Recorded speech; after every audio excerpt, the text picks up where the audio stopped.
చేసే ప్రతి పనులను మోసం. తన పక్కనున్న వాడు ఎక్కడ బాగుపడిపోతున్నారో అసూయ.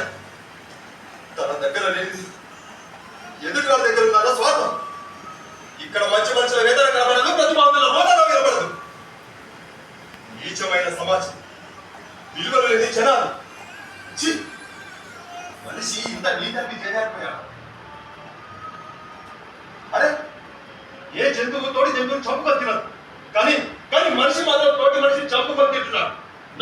నేను మేము అని విరవిన వారిని వధించడానికి ఆనాడు కురుక్షేత్రం జరిగింది. ఈనాడు ఇలాంటి వారిని వధించడానికి ఏ క్షేత్రం సరిపోతుంది? ఒకప్పుడు ఈ సమాజాన్ని సన్మార్గంలో నడిపించడానికి ఎంతో మంది మహానుభావులు ప్రయత్నం చేశారు.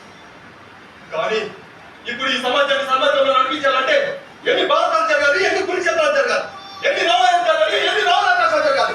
ఏ కృష్ణ, ఆనాడు ధర్మాదేవి అధర్మంతో విరోధిగా కౌరవులను వధించి కృష్ణ సంహారం చేశావు. ఈనాడు వీళ్ళందరినీ వధించి ధర్మాన్ని నాలుగు పాదాలు నడిచేలా చేయించావే.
అణిచివేయబడిన వాడు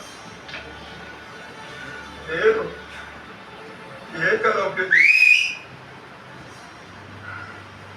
నేను ఏకలవ్యుని, మిమ్మల్ని సంహరించడానికి వచ్చిన ఏకలవ్యుని.